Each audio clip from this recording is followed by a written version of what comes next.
yra, aišku, labai sunkiai nusakomas. Štai čia yra miniatiūra. Ir tai niekada faktiškai nenaudojamos tos, čia yra 3 miniatiūros serija iš 16 amžiaus vidurio Rusijos iliustruotojo metraščio Saudo, vadinamas Licevoj Svod, padarytas Ivanui Ruščiajam asmeniškai, ten labai didelis, ten tūkstančiai ten tų miniatiūrų, iš panašaus stiliaus yra, visos iliustruoja, kad ne kiekvieną Rusijos metraščio sakinį.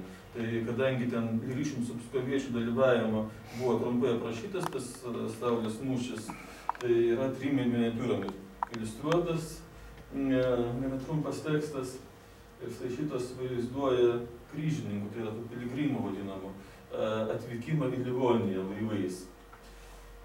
Dar toliau matysit dar kitas susijusias su tuo mūšiu. Čia 16 amžiaus vidurio anksčiausias, seniausias Saulės mūšio vaizdavimas. Aišku, imaginacinis, vaizduojamas, bet visgi irgi įdomus šaltinis. Taip, tai kiek ten ko buvo tame mūšio dalyvių, yra sunkiau pasakyti. Štai Beninghofernas, žymiausias to mūšio tyrinėtojas ir Kalavijuočio ordino iš viso tyrinėtojas vokiečių istorikas 65 metais, taip skaičiavo, kad yra 3000 iš viso karių, jis skaičiavo, kad buvo 55 Kalavijuočio riteriai, 550 palydovų, taigi maždaug tiek pat yra apie 600 atvykusių kryžininkų tais laivais. Toliau jau vienintelis tikras gerai žinomas skaičius 200 pskoviečių ir jo vėlgi manymų tokio plačiau nepagrindžiamo 1500 lyvių, latvių ir estų. Taip, tai toks minimalus skaičius išeina 3000. Dabar vien Saksų pasaulio kronika sako, žuvo tų piligrimų, tais pačiais laivais atvykusių 2000. Na, aišku, niekada negalima visiškai tikėti šitais kronikos skaičiais, bet vis dėlto aš jais labiau tikiu negu išgalvotais skaičiais. Taip, tai manyčiau, kad šitą skaičių vien padidinus išeitų 4500 karių, net visą kitą, kaip Beninghofernas skaičiavo paliekant. O jeigu nepaliekant, o viską perskaičiuojant, gali būti ir 8000 ir daugiau. Aš dar prie to grįšiu, kai kalbėsime apie mūšį žuvusius. Taip. Dabar pats tekstas aprašantis žygį ir patį mūšį. Jis yra faktiškai vienas išsamus tekstas. Šiek tiek dar informacijos duoda Hermanas Vartbergė, kai kurie kiti šaltiniai tai šiek tiek pamini. Bet pagrindinis tekstas yra Eiliuotojo Livonijos kronika. Čia vėlgi antra miniatiūra iš mano minėto ciklo. Čia pskoviečiai susijungia su vokiečiais ir žygiuoja į Lietuvą. Šitą miniatiūrą tą vaizduoja. Na, o Eiliuotojo Livonijos kronika, pagrindinis tekstinis mūsų šaltinis, štai kaip nusako, kur buvo žygiuojama. Daug tuomet narsių didvyrių prieš lietuvius vyk ketina. Svarbu, tai yra pasakyta lietuviai. Ir kad tai iš tikrųjų ne tik ketinimas, bet ir reali kryptis buvo, tai rodo tos eilutės. Ir visi išsirikiavę su kariuomenė stipri, jie į Lietuvą žygiavo, per laukus ir upelius, sunkiai daug patyrė, kol pasiekė jie tą šalį. Štai duotas Livonijos kronikos žodžių. Reikėtų atkreipti dėmesį, štai per laukus ir daug upelių. Tai ką Durkfeld und Duberman Hebach šitas originale. Feld reiškia laukas. Tai čia tik tai bendram supratimui, per ką buvo žygiuojama. Šiaip kraštovaizdis 13 amžiaus Lietuvos yra miškai. Dar Daukantas labai gražiai ten vaizdingai aprašinėjo tos miškus, bet iš tikrųjų, ne tik čia fantazija, iš tikrųjų pagrindinis kraštovaizdžio elementas buvo miškas. Laukas buvo tai, ką žmogus atsikovoja iš esmės iš miško.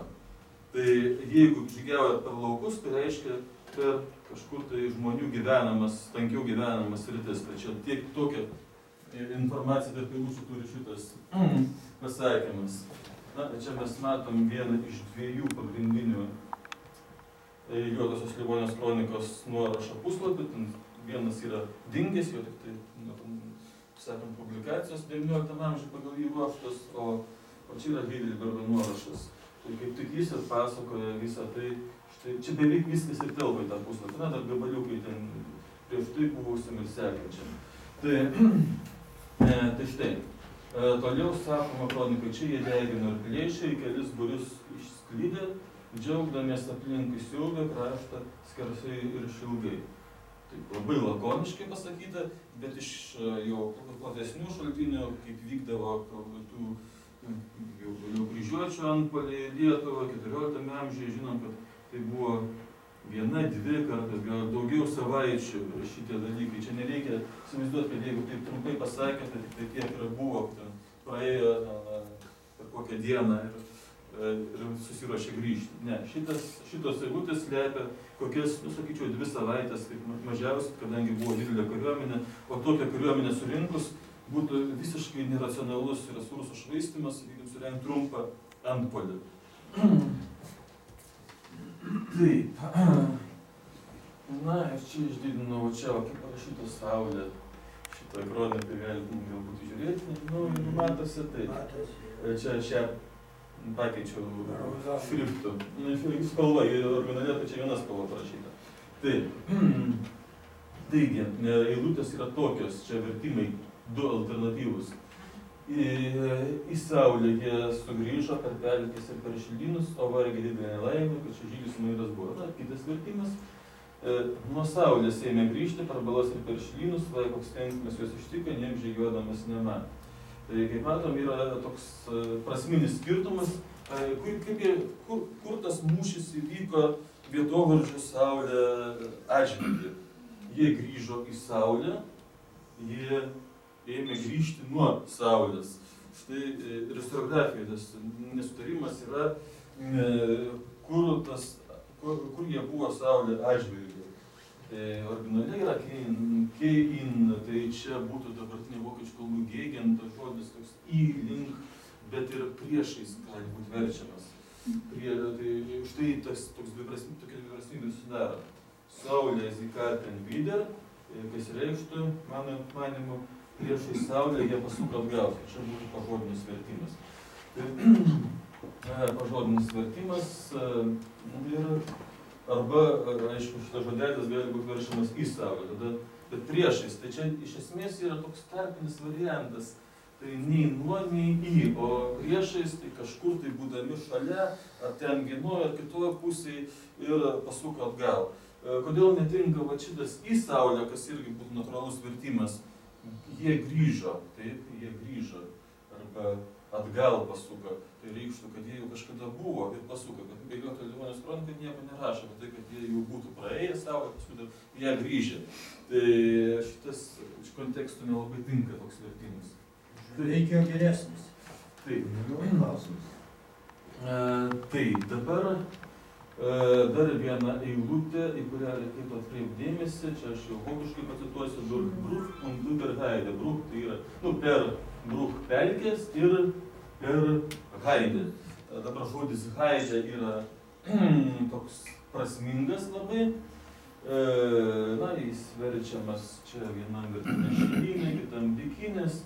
Taip, ką jis iš tikrųjų reiškia? Tai reiškia, Heide yra tokia laukymė, arba gali būti ir miškas, apaugęs smėlingų vietovių augalais. Tai yra viržiai, šilojai, erikos ir gali būti pušynas su tokia žemesnė augalija. Bet akcentuojamas ne tai, kad miškas ar laukas, o tai, kas yra ta žemesnioji augalija. Į ją kreipiamas dėmesys šitam žodyje. Taigi, kodėl aš tą žodį atkreipiu dėmesį, aišku, mes galim sakyti, gal čia tik tai poezija, gal čia tik dėl poetiškumo tas žodis panaudotas, bet visgi, jeigu mes remiamės tą kroniką, tai ji rodo tokią augaliją ir Šiaulių mūšio paieškos areale, tai yra daugiau pietinė jos dalis, tai yra viskas, kas nuo Šiaulių į pietus.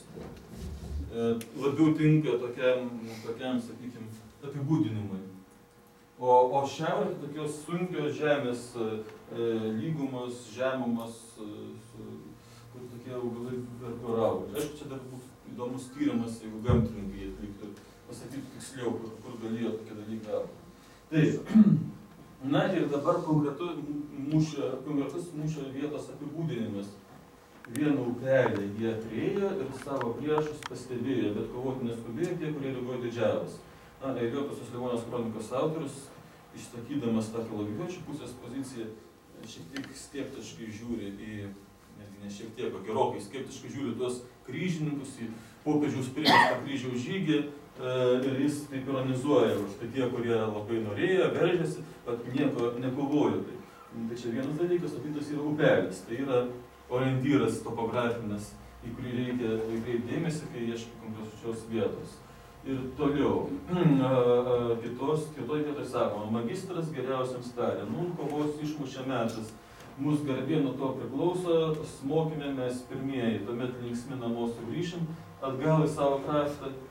Mes nenorim čia kovoti, atsakė vyrai jam į tai. Pražudysim savo žirgus, tai pėstiems reikės kovoti. Magistras kalbėjo, ar jūsų žirgais galvas padėti nori. Pasakė tai, kas ir įvyko. Čia jis vėl diskutuoja, magistras pilnas ryžto, kovingumo, drąsus, narsus, o šitie kryžininkai, o tokie atsikalbinėtojai. Bet įdomu, kad jie nenori kovoti toje vietoje, nes toje vietoje nelabai tinka kovoti žirgais. Kaip miškas arba pelkėta vieta, kaip toliau matysim. Taip, pelkė. Ir ta, kaip tik rodo šitos eilutės, pelkėje silpni jie buvo ir kai bobos juos ten mušė, gyvasties man gaila vyrų, kurie nesigindami žuvo. Tai vėl čia ironizuoja apie tuos kryžininkus, pagalbininkus. Taip, ir žodžiu, paminėta aiškiai pelkė. Upelis ir pelkė. Tai jau šiaip dažnai istoriografija galime sakyti, daug čia yra tų pelkių, daug tų pelkių. Bet kai yra visas kompleksas tokio derinių pelkių, upelis, tai jau yra žymiai retesnė vieta. Taip, dabar čia trečia. Trečia paskutinė miniatiūra iš šito mūsų ciklo, kur aprašomas pats mūšis ir pralaimėjimas. Kaip tik Rusios metraščiai, kurie remiasi Novgorodo metraščių, praneša, kad žuvo, kad iš mūšio grįžo tik kas 10. Tai iliustracija tam tekstui yra tokia. Ji labai panašiai į antrąją, tą pirmoji, kai su laivais skiriasi. Taip, bet to dar yra nurodytas tas žiemgalių vaidmuo. Čia yra svarbu tam aspektui, ar galima bent kažkiek pateisinti tą baltų vienybės dienos pavadinimą. Tai yra tokios eilutės. Daugel blaškės jų pakritė ir namo pasprūkti bandė, tačiau tai tos kryžių žygio dalyvius. Tuo žiemgaliai sekiojo ir žiauriai juos maitojo, tiek turtingus, tiek beturčius. Tai kaip čia suprasti, tai yra ginčas. Iš tikrųjų, nelabai aišku. Ar žiemgaliai tai reiškia, kad dalyvavo mūšyje kažkur tai, ar jie persekioja jau grįžtančius kažkur toliau nuo mūšio lauko. Tai, tą klausimą, sakysim, taip. Ir iš aprašymų taip pat matosi, kad kalavijuočių kryžininkų veiksmai buvo nedaranus. Štai jeigu kalbam apie tai, kad kryžininkai, šitie pagalbininkai, vadinasi, lyg iš Vokietijos bijojo, ten vengė, dar kažkaip nesigindami žuvo ar panašiai, tai apie kalavijuočius sakoma visai kitaip. Magistras ir jo broliai gynėsi kaip didvyriai, kol jų žirgai kovojo krito, dar kovės ir bėsti, ne vieną čia nudėjo, kol juos jie nugalėjo. Folkvinas magistras geras, brolius savo guosti bandė, 48 krito, jie buvo gainyti ilgai, lietuviai su baskeliais galiausiai juos išmušė. Galima netgi manyti, kad kadangi vienoj pusė rodoma panika, kitoj pusė toks gynimasis atkaklus. Tai jeigu kyla panika, tai kariuomenė paprastai visa pakarinka, negali būti. Galbūt tai galima manyti, kad tai buvo tokias dvi mūšio dalis. Viename sparne kažkur tai kovojo šitie, sakykime, o kitur kiti tie kryžininkai. Kažkur tai izoliuotos viena tos kariuomenės dalis. Dabar pažiūrėkim štai kokios yra lokalizacijos to mūšio. Čia yra Šiauliai, yra štai čia. Taip, Saulė yra paprastai siejama su Šiauliais. Dabar šitą raudoną liniją apibrėžia 13 amžiaus Šiaulių žemę pagal archeologą žymų tokį vadinusį Adolfą Tautavičių. Tautavičius galbūt nėra visiškai, sakykime, Jis pagal archeologinių paminklų išsidėstymą jų ten pobūdį spėjo. Jis priskyrė kai kurias žiemgališkas sritis, tai čia žalia linija rodo žiemgalių paminklų ribą pagal Iloną Vaškevičiūtę, kuri šiuo metu yra viena iš geriausių žiemgalių specialisčių. Tai štai, ta šiaurinė Tautavičiaus Šiaulių žemės dalis yra priskirta žiemgaliams. Dabar štai pagrindinės versijos, kur vyko mūšiai. Taigi patys Šiauliai, aišku, daugelis istorikų tuo apsiriboja, nurodo Šiauliai, kažkas nekonkretizuoja daugiau. Antras dalykas yra, tarkim, atskira tokia Gudavičiaus nuomonė, tai yra kažkur Kelmės kraštas. Aš čia pažymėjau konkrečioje vietoje, bet, sakykim, platesnį regioną nurodo. Taip, trečias dalykas, tai yra Šiaulėnai. Štai yra atkreiptas dėmesys, kad Saulė gali būti ir Šiaulėnai. Čia yra Kudinų piliakalnis, vadinamas Šiaurės kalno, čia yra Šiaulaičiai, čia yra, žodžiu, visas kompleksas su Šiauliais susijusių vietovardžių. Ir tame yra daug racijos, aš paskui apie tai kalbėsiu.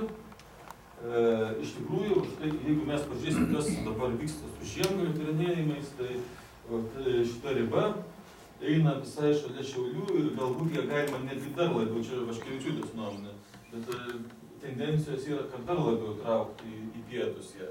Gali net ir visai Šiauliai patekti. Pavyzdžiui, Kazimieras Būga čia iš kalbinės pusės, tai kad Sauduvės piliakalnis, tas piliakalnis, kuris yra Šiauliuose Sauduvė, Priesaga upė yra Žiemgališka. Tai, žodžiu, čia iškyla klausimas, iš jūsų Paribio pilis išeina.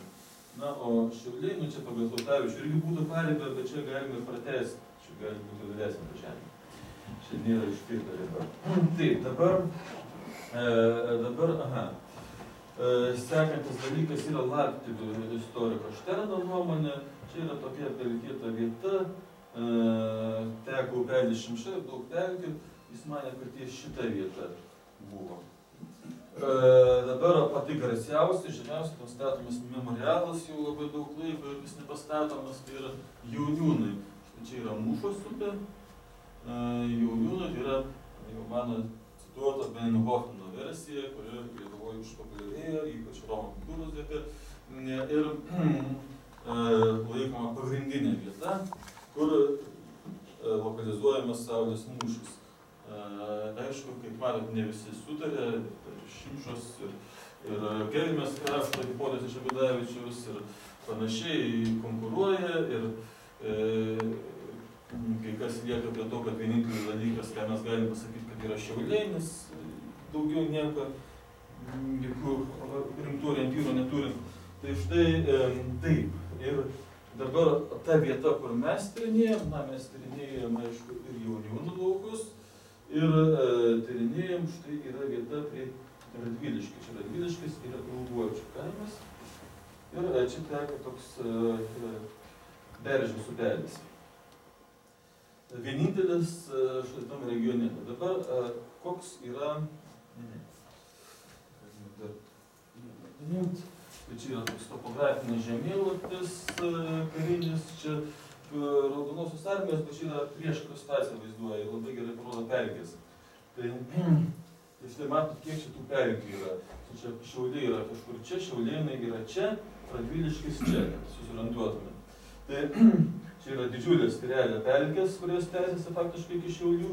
Šitos dvi zonos atskirtos, bet čia per šitas pelkės joks kelias neėjo, čia negalėjo kariuomenė apskritai pereiti per jas. Ir nėra čia upelių, čia yra tiesiog Šimšo, čia Šimšo, čia nebent galima buvo pereiti, bet nelabai aišku, kodėl tokioje vietoje reikėtų eiti.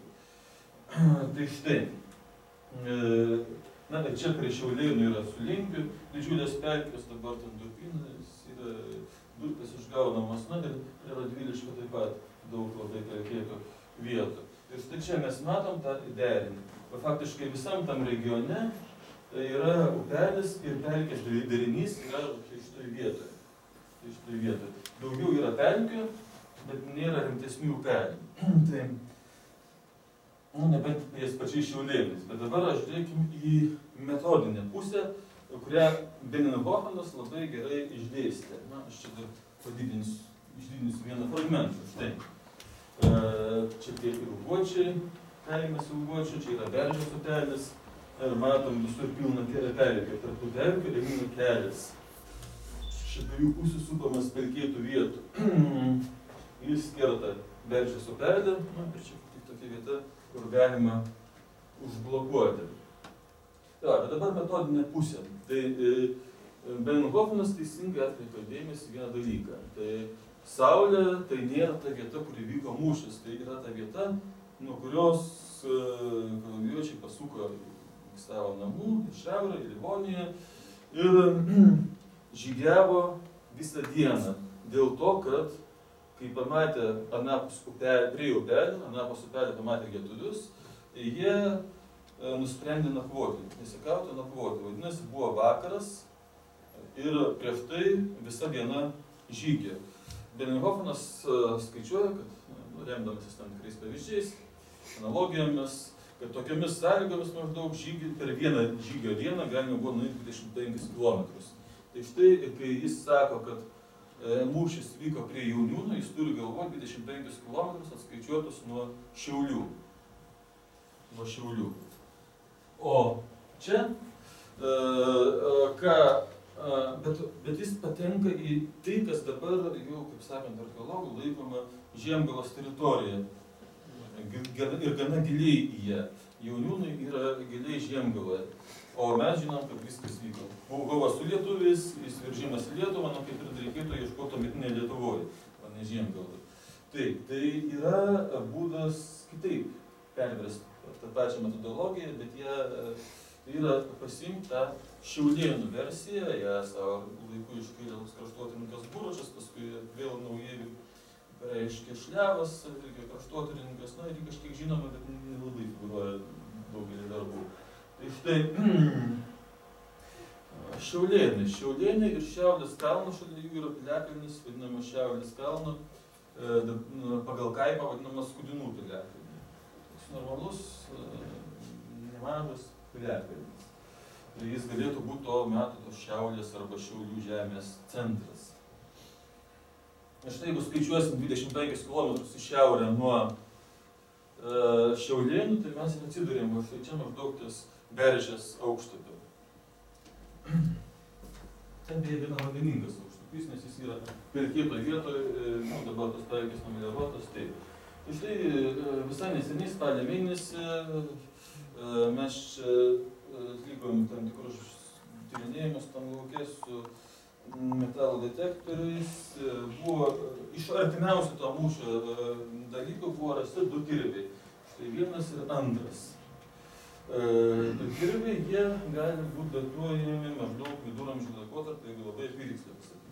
Šiaip datavimas kirvių nėra labai aiškus, tačiau štai iš karto, tarkim, archeologas Ernestas Vasiliauskas, jis paskui tą kirvį parodė ir Latvijoje, archeologui Gruzijai, kuris yra sudaręs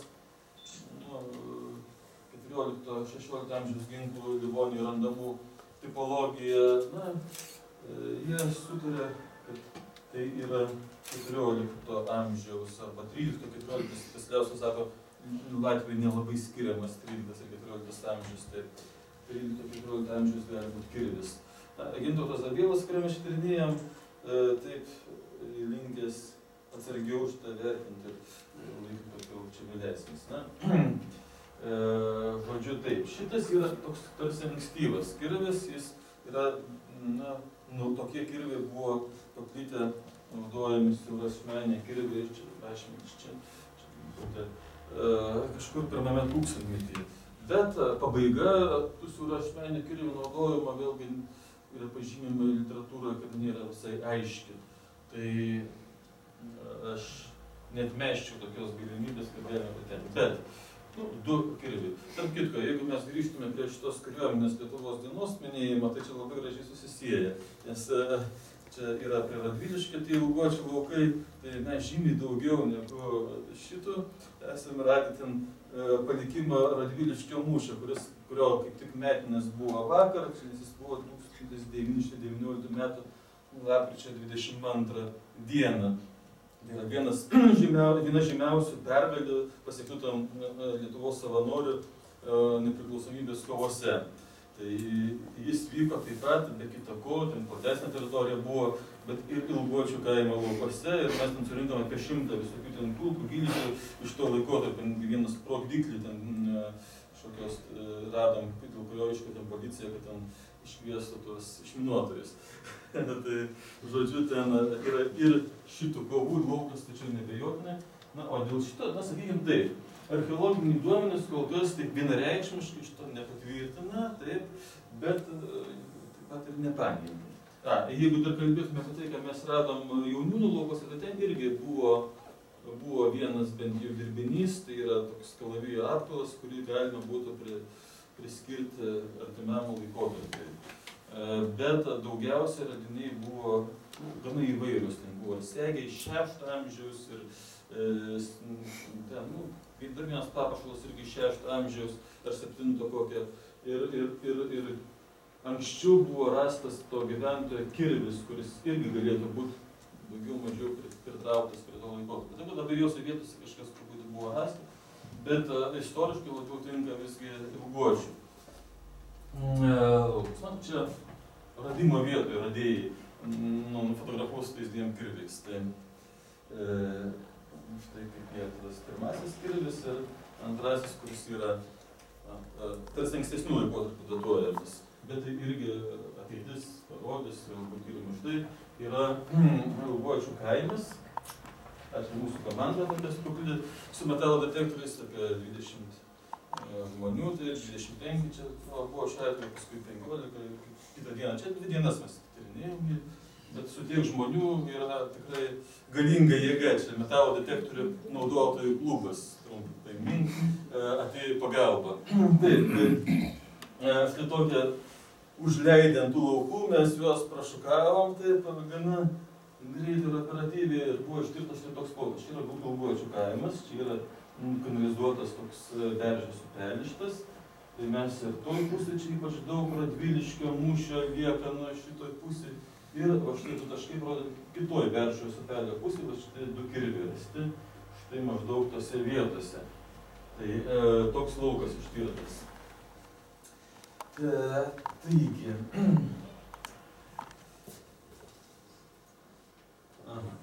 Na ir dabar grįžkim truputį prie istorijos, visgi šitas dalykas, tai aš sakiau, kad dar prie. Tai kaip sakiau, štai yra žinia iš Rusijos metraščių, iš Novgorodo metraščių, grįžo tik kas 10. Tai nereiškia, kad visi tai negrįžę žuvo. Buvo įmami ir nelaisvė, tai irgi negrįžo, bet yra toks santykis maždaug, tai iš 200, sakykime, 20 tai apie skorviečius. Nors Novgorodo metraštis nesako, taip tik skorviečiams taikytina, jis kalba apie visą kariuomenę iš principo, bent jau nenurodo konkrečiai, kam tai taikytina. Tai štai, gerai, tai jeigu žiūrėtume tą skaičių 2000 kryžininkų žuvo, tai jų dalyvauti galėjo pagal tą santykį 2200. Toliau 60 kalavijuočių riterių iš tikrųjų galėjo vestis pagalbininkų, ten paprastai riteris tai buvo tokia karinė dalinio ietis svarbiausias asmuo, šalia jo buvo dar keli pagalbininkai, ginklanešiai ten visokie, tai maždaug 4 žmonių grupė, toks kaip savotiškas tankas. Tai apie 60 kalavijuočių riterių galėjo dalyvauti ir jų būrys būtų apie 300 karių. Dabar vietinių karių, kaip aš pamenat, aš sakiau, Beninghoffenas manė, kad yra tų lyvių, Latgalio, Esto, galėjo dalyvauti apie 1500. Aš manyčiau, kad turėjo būti 6000, nes kitais atvejais Ilioto Livonijos kronika, kai nurodo tos skaičius, tai laiko, kad jų buvo apie 100 kartų daugiau, negu dalyvaudavo tų tikrųjų riterių, tų vietinių žmonių. Gerai sukomplektuota kariuomenė, yra santykis vienam riteriui 100 žmonių tenka, tai vidutiniškai. Tai štai sudėjus viską, tos mano paminėtos skaičius išeiti 8700 pagal mane bent jau. Viskas yra labai hipotetiška, bet aš noriu parodyti, kad tas Beninghoffeno skaičius 3000 nėra labai, kaip sakęs, paskutinis tiesos žodis. Taip, na iš jų